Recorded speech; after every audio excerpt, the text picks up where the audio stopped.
Hey guys, it's Jacqueline, and welcome back to another speed build in The Sims 4. So, did you forget about me? Yeah, I thought so, but I'm back to remind you that I exist again and building with the new pack.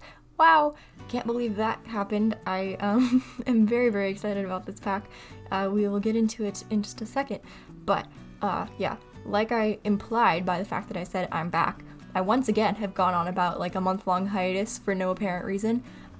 We could talk more about that later on in the video, but will I be like back? I do not know, but I just wanted to make something, so I was building, and I was like, I'm not going to build and not record it.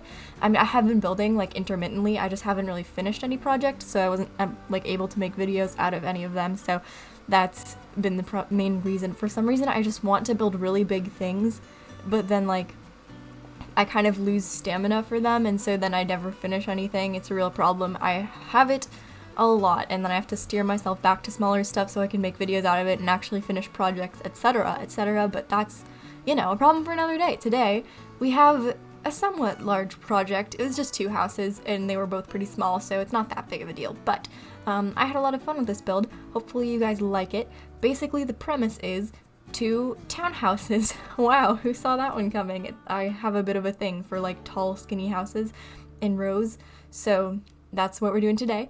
These ones are obviously inspired by Japanese architecture, and I don't want to call them like accurate because that, take it with a grain of salt when I say that, because these are heavily inspired, the exteriors are heavily inspired by pictures I've seen of, one of my very favorite like picture sets I've ever seen. Is that even the word for it? I don't know. You know when people take pictures and they just like, a series of pictures, duh. Silly Jack. Basically, these are inspired by a series of pictures that I have seen many, many times on my browsing of Pinterest, which are entitled the Tokyo Potted Gardens or something like that. So I don't know if that's an actual place or if it's just something that someone took pictures of and like titled them that. But basically, there are a bunch of these houses, townhouses, that tend to have this style to them pretty much, this kind of like gabled roof. And they're just like somewhat cramped next to each other, just like a street kind of thing, and then they all have like plants in front of them, pretty much potted plants and hanging plants and all of the things, and you guys are probably aware that I have a really deep affinity for plants. I just love them a lot, so obviously those pictures called my name, and I wanted to build something like that for a really long time. I really have wanted like an Asian-inspired pack for a really long time, particularly a Japanese-inspired pack. So once we got it, that was pretty much the first thing I wanted to do, was build something inspired by those pictures, and I probably will be doing more houses in this style, trying to sort of refine it, because this was just a first go, I guess. A lot of the details and stuff I feel like I kind of missed out on, so I'm going to retry, or not retry, because I think this one turned out pretty well in the end, but I'm going to see if I can develop the style further, if that makes sense, at some point in the future here, but there are some other things I want to build with the pack as well, hopefully, if I get my life together enough to actually build multiple things with one pack, you know? I say that like I usually only build one thing with each pack, but usually I actually upload consistently. Oh boy. Anyway. So, the premise behind these, besides the fact that I was just trying to imitate the architectural style of the Tokyo Potted Gardens, was, or I believe it was called the Tokyo Potted Gardens, I'm really hoping, but anyway, the other premise was that I wanted to do these 2 townhouses with kind of like different themes in mind for each of them. Sorry if you just heard paper rustling, that was my post-it note, list of stuff to talk about. All the old classics coming back today, my post-it note. Anyway, I wanted to do different like themes for both of them, if that makes sense. So the first one is sort of a more, or the first one I guess being the one on the right, is sort of a more traditional kind of house. That was the style I wanted to go for, at least. And so I did a lot of the stuff that I know about / learned about. Actually, in both of these I incorporated a few of the typical elements of Japanese architecture. Like I know, I think it's a thing in Japan at least, that they never put their staircases like in front of doors, which is a thing I tend to do. I always have my staircases in front of doors, but I believe there's something about like, you don't want the spirits to be able to like enter your house, or robbers. Robbers is also a valid concern. / murderers being able to enter your house and then like find the stairs immediately and get up to the bedrooms. So I didn't put the stairs in front of the house or in front of the door in either of these. They're like both at the far back of the houses. And then I did the thing where there's sort of like an indent in the floor, a dip footwell thing when you first enter the house. I'm not articulating my thoughts very clearly here, but I did that in the traditional house, not the other one. So like I said, the first one is sort of for a family actually who has a bit of more like appreciation for just Mount Komorebi and like living there, all the traditions, and sort of like they want to maintain the culture a bit. And so I tried to reflect that in their house in like the furniture that they had and all of that stuff. And then the other house is for a young adult couple, and they are less so interested in the like cultural aspects of it or the traditional aspects, but they have like a lot of appreciation for Japanese design. And so that's what I was thinking for that one. Like there's definitely a lot of the elements that we got in this pack still incorporated into that house. Definitely still has like a Japanese influence on it, I would say, but it's not nearly as traditional. It's much more modern, and that is what I wanted to do. I do imagine that both of these people are native to Japan, or both of the families are, I guess, which I think I should mention because I feel like Japan, that's how you pronounce it. I feel like Japan is a pretty common place for people to go to like live abroad, if that makes sense. I don't actually know, but I know like multiple people that have lived in Japan for a time and like they're not originally from Japan, so that is just where I get that impression from. One of them is my lit teacher actually, or I have to stop calling him my lit teacher, he's my lang teacher, language and composition, Mr. Bagels. He was featured prominently in stories at the beginning of the year when he made us write fan fiction and share it with the class. Yes, I did in fact hate him for that, briefly. He's not that bad now. I have more stories about Mr. Bagels, but we can talk about him later. Anyway, let's see. So we just talked about the houses a little bit, and like I said, I'm really not that familiar with actual aspects of any type of architecture, so please don't like get mad at me if I do something incorrect or anything like that. I really just do what I think looks good, which of course tends to be what I'm familiar with, which given the fact that I've never been anywhere except for the UK and a few other parts of Europe, and that was when I was 4 too, so I don't think it really ingrained much deeply in my architectural understanding of the world. And also America, the US, I really don't know much about anything besides Western architecture, so yeah. Not to get too defensive or anything, but please just give me the benefit of the doubt. I really have the best intentions when attempting to recreate things. So, that's all I have to say about the houses pretty much. Now we can discuss Snowy Escape. Oh my god. I love this pack, and I know what you're thinking, that I love every pack when it comes out and I need to like wait for some time to actually develop an opinion on it, which is entirely true. Like if you're like trying to determine if you should buy this or not and you're like, oh my god, she says it's amazing, I'm gonna get it, don't do that. I'm just not good at maintaining my excitement to actually like analytically look at things and be like, is this a good pack or not?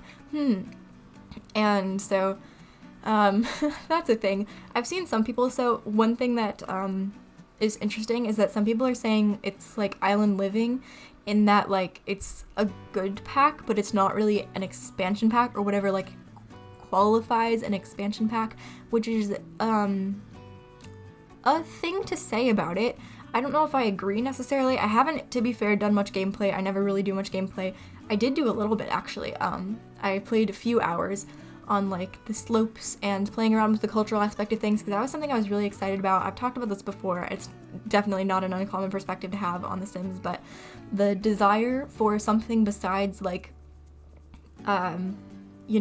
Western Europe and the US inspired worlds is very strong in the community, and so I'm really glad that they did that. They're still obviously lacking in so many different worlds that they could include, but hopefully we see those in the future, and if we don't, Sims 5, there's always Sims 5 at this point. I feel like a lot of people have just kind of decided that that's, they're just not going to care about The Sims 4 anymore. I unfortunately have spent way too much time playing this game and way too much money on this game to not care about it. I really want it to be the best it can be, so that's kind of where I am on this, but I'm really, really glad that we have this world now, because I have so many pins saved of things that I was like thinking about trying to recreate in San Myshuno or stuff like that, that just, it has a very urban feel to it, but it's so clearly in like, Kyoto is the main one. I don't know if I said that right, but anyway, this world is definitely inspired by Kyoto. If you haven't really figured that out yet, I feel like it's pretty obvious, because as we all know by now, the Sims team often bases their world's inspiration off of a different or a certain city or town. Cities mostly, right? Yeah, I don't know. Honestly, I've always been a little like gray area-ish on what is a city and what is a town, because they really feel the same to me, but I think cities are just like a municipality. I can speak.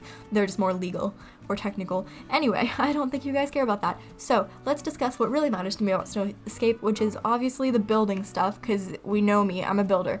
And now this is what I'm going to say about it, and I want to make this very clear that I feel like my usage of this pack is going to be hindered by the fact that like I said earlier in this video, obviously I'm like really only familiar with Western architecture, and therefore like a lot of the stuff included here isn't stuff I would typically use in a build. And so a lot of the stuff in this pack is obviously catered towards like a Japanese style, which is good because now we have the ability to build Japanese stuff. But it doesn't necessarily work towards like other styles of houses. Like if I wanted to build a suburban house or something, I wouldn't find use for a lot of this stuff in here. So that is a thing. But if I'm thinking about this from a perspective of a person that really loves Japanese architecture, which I am, I really enjoy looking at it, and I really do enjoy building with it. This is kind of the same qualm I faced with Island Living. I really love the build items because I really love that style. I've grown more to love it recently. When the pack actually first came out, I was very uncomfortable with the style of Island Living stuff with that like Polynesian architecture, but that's irrelevant. But it was the same problem that I kind of had, that was like, these items are well done, but will I use them? Are they versatile? And the answer to that is no, but if they had made the items versatile, then they wouldn't have really fit with the theme of this pack at all, and it would have just been like useless, because it's like, why are you giving us this when we're supposed to be getting a Japanese inspired pack, if that makes sense? So it's definitely like a weird line to walk. That being said, I do feel like a lot of items here, they've done really well, and I definitely could picture myself using, like, especially since they've went with a more modern Japanese theme as opposed to a traditional Japanese kind of furniture style, that makes a lot of those items very, very usable in a lot of different contexts, which is really good.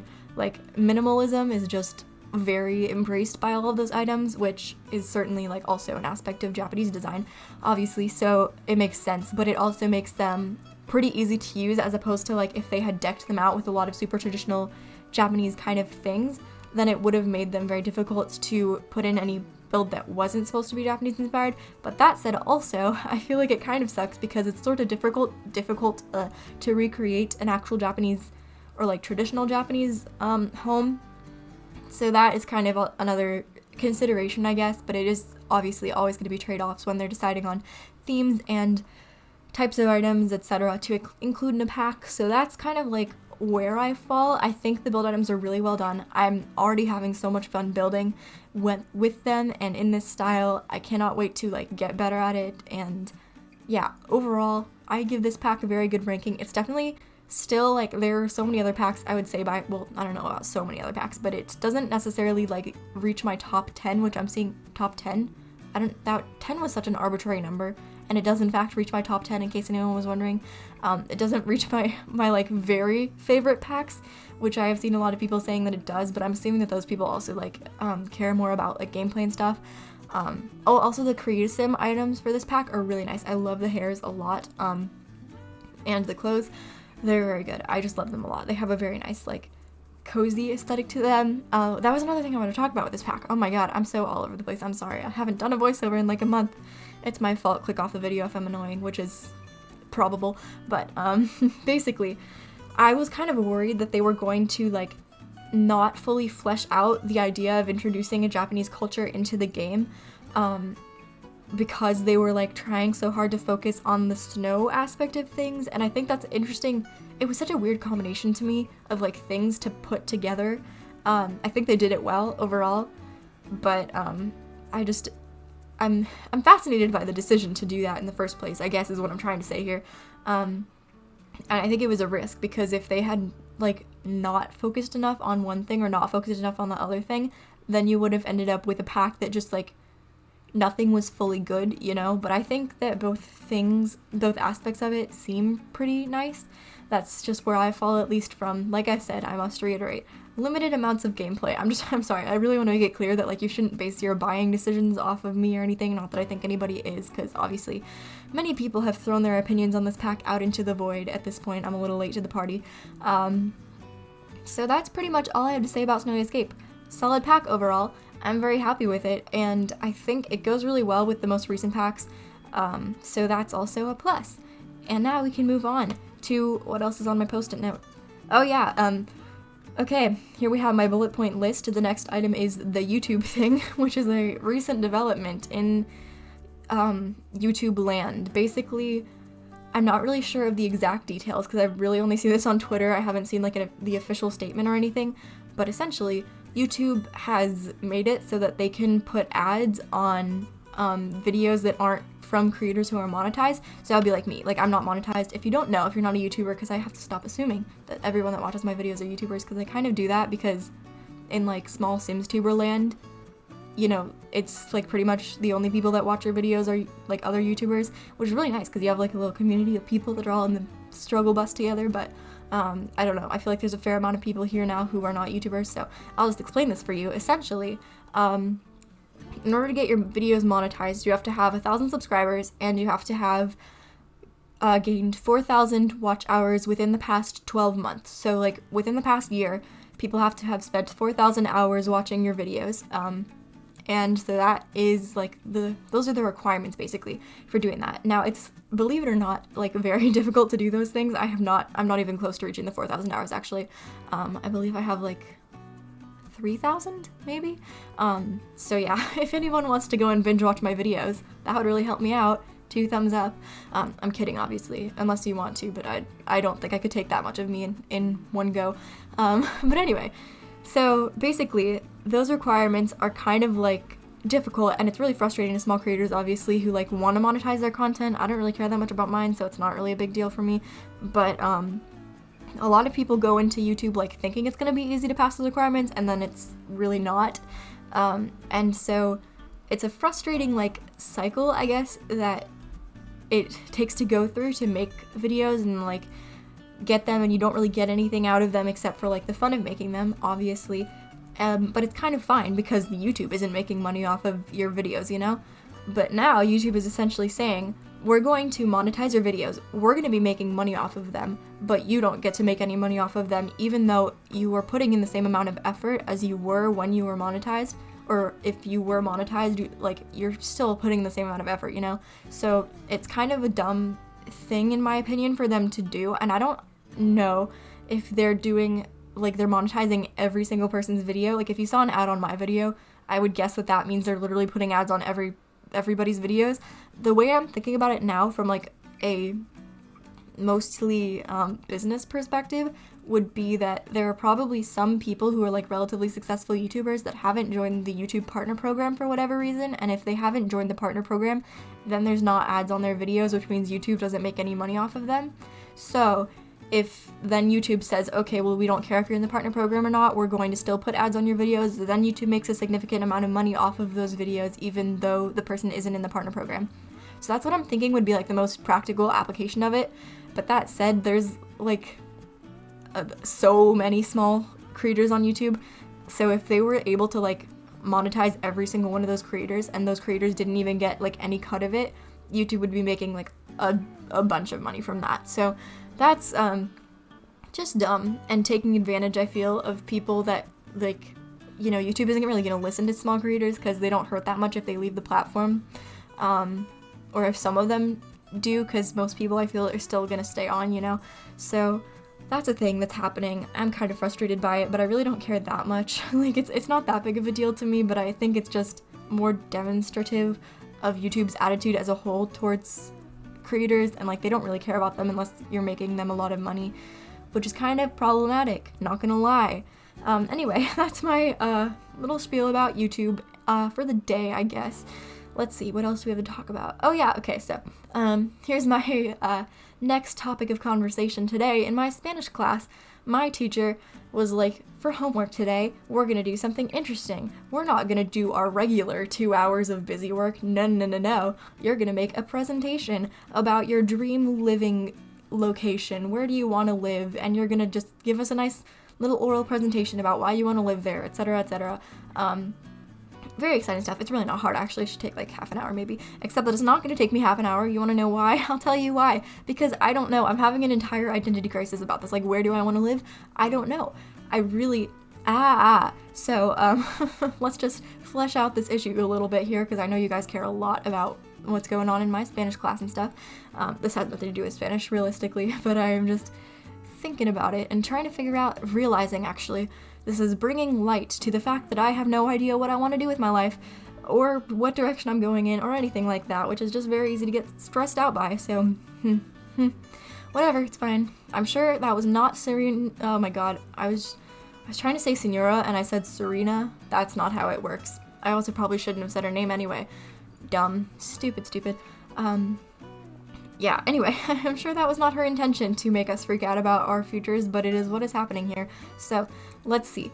Things I would like in where I want to live. Diversity is number one, because I always take that for granted. I live in the Bay Area, if you did not know, and I feel like I just forget that most places don't have that, like, because, I mean, it's really, really diverse where I live, like, probably one of the most diverse places in the world, so I feel like it's very, easy to take that for granted, I guess, and how it shapes your perspective, and I really don't want to lose that perspective in any way, so that's kind of important to me, but I don't know very many places that are like that, because the Bay Area is really quite unique in that. Now, the Bay Area, would I be able to practically live in? Probably not, because cost of living, oh my god. So, you know, that just presents another issue, I guess. New York, of course, but New York also has cost of living that's insane. That's the thing, because, the thing is that these diverse places tend to be cities, and cities tend to be incredibly expensive. In certain areas, of course, there are also always areas that are less expensive, so it's always like a, you know, whatever. I don't know. I'm stressed about the future and life and stuff, so that's requirement number one, diversity. Now, requirement number two would have to be, like, just in general interest. There has to be culture, like, it can't be the middle of nowhere, you know? And I don't know what exactly I mean by that either, because I say it can't be the middle of nowhere, but also, like, what I wouldn't give to live out my cottagecore dream, you know? And that would be the middle of nowhere perfect. So, like, I'm not speaking proper sentences today, but you know what I mean? Like, I feel like I could be fine in the middle of nowhere, if I had, like, the proper makings of a nice cottagecore life or something like that, but also, what do cottagecore people even do? Like, genuinely, how do they obtain money? I don't know. So, that's, another thing, but, I don't know, man. Do you see what I mean, though? Like, I don't know what I want to do with my life, and I don't know where I have to go to make that happen, so I'm very stressed. And also, do I even want to stay in the United States? Because we've had this discussion before, I think, and people, well, not people, but, I get mad at myself, actually, for being quite privileged, because I'm like, oh my god, guys, living in the United States, terrible, which is really not true, I guess, because there are problems in the United States, like, definitely. I am one of the most privileged people in the United States. I mean, like, in terms of my social class and status and stuff, so it's kind of, like, ironic for me to be sitting here being like, oh, these terrible things happening here, but, that's just a whole other thing to discuss. But basically, I don't know how I feel about the United States as a whole. Do I want to stay here? I don't know. Are other places much better? I really don't know. And if you're gonna live in the United States, I'm speaking from, like, a general attitude perspective. Where I live is probably one of the better places to live in terms of, like, acceptance and stuff. Like, it's a very good place to live here. So I don't know if I would even find that in other places, like other countries and stuff. And other countries where I would want to live are definitely very, very driven by, like, what I've seen in terms of, like, architecture and stuff, which is so dumb, because, like, you probably shouldn't move to a place just because it has beautiful buildings, but that is the type of thing I would do. So, catch me going to Slovenia or something, huh? I'm not actually going to Slovenia, but Slovenia has really, really pretty row houses. Typical me. So, I just don't know, you know? So where do you want to go? Dream locations, leave them in the comments down below. If it was a dream destination, this would be so easy. I would just have to pluck like one of my many ideal vacations or something and talk about that. But no, it has to be where you live. And I feel like this is a statement, you know? This has to be a, like, you can't just say this lightly. If you're gonna like give a presentation in Spanish class about where you want to live, like, you better have thought it out, you know? You better like actually believe what you're saying. Otherwise I just do kind of a cop out. But to be fair, it's not like this is a big project or something. Like, it's literally over a weekend, so it's not a huge deal. But I am still freaking out about it, because that's me. Anyway, let's see. I have nothing else to talk about. I've done a stupid thing. I've talked too fast. Sorry, I don't know if I'm talking fast or not. I feel very hyper these days, but I don't know if that's just because I haven't had any energy for the past like few months. I say it like a joke. It's actually not. Anyways, now we can talk about other stuff, I guess. Let's see. Reading is a thing that's happening. I do that a lot, as you probably know. But I have been kind of not reading that much lately, but I'm trying to read more. And I don't know, it kind of annoys me when people are like, I'm trying to read more, like, I want to be a person that reads a lot, because, like, I feel like that's a cop-out. It's not really true. Like, I don't think people want to, like, read more. I think they want to be the person that, like, likes reading, and so they, like, actually want to read more, but they don't, which is fine, because that's also how I feel sometimes, but I like reading, so, that's what I'm doing a bit, and I'm compiling a list of books that I want to read. Some gems on there, I think, that I will probably get to at some point. I don't know, I have a terrible habit of, like, instead of actually reading, I just look at more books I want to read, and it's so dumb, because then you just, like, never get around to anything. But yeah, A Little Life is on there. I'm prepared for tears, but I'm also very excited. I don't know why. I feel like A Little Life is just an experience that people, like, they talk so highly of, you know, but in a terrible way. Like, it traumatizes you because you love the character so much, but I really want to read it, you know? I have a bit of FOMO about it, I guess, but also, like, you know, I probably wouldn't recommend it to people if it, like, is truly as damaging as a lot of people say it is. If you don't know, it's supposedly a book where you get very attached to the characters and then terrible things happen to all of them and you get really sad about it. That is the premise of A Little Life, so I really want to read that, and a lot of other books too, obviously. I don't know. I feel like in another life I could have been a booktuber, not gonna lie. I just don't have enough books to be a booktuber. If you're unfamiliar with that side of YouTube, one of my favorite sides, one of the most wholesome. Well, I don't know if wholesome is the right word, but just a very good side of YouTube in my opinion. But there is this like weird thing where they all like push this kind of consumerist thing about books on you, because they all have these beautiful bookshelves with fairy lights and they're just like amazing, and the lovely collection of books. Then again, I say this sitting here, like, I say this with a 100% straight face, but I'm sitting here with my full Sims 4 pack collection, so do I really have any right to talk? No, I don't think I do. But yeah, I love booktube, and I don't know, I could be a booktuber probably, but I don't think I have enough critical opinions about books. Like, I tend to just like everything while I'm reading it, and then I kind of determine my opinions on it afterwards, or it fades into the background of irrelevancy for me. Anyway, that's pretty much the end of the video, so thank you so much for watching. I really hope you enjoyed this video, and if you did, you can leave a like and comment to let me know. Subscribe and click the bell for notifications if you want to see more videos and get notified every single time that I upload a video. And if you like this build and want to play in it, it will be up in the gallery. My origin ID is in the description. That is all. Thank you so much for watching, and bye!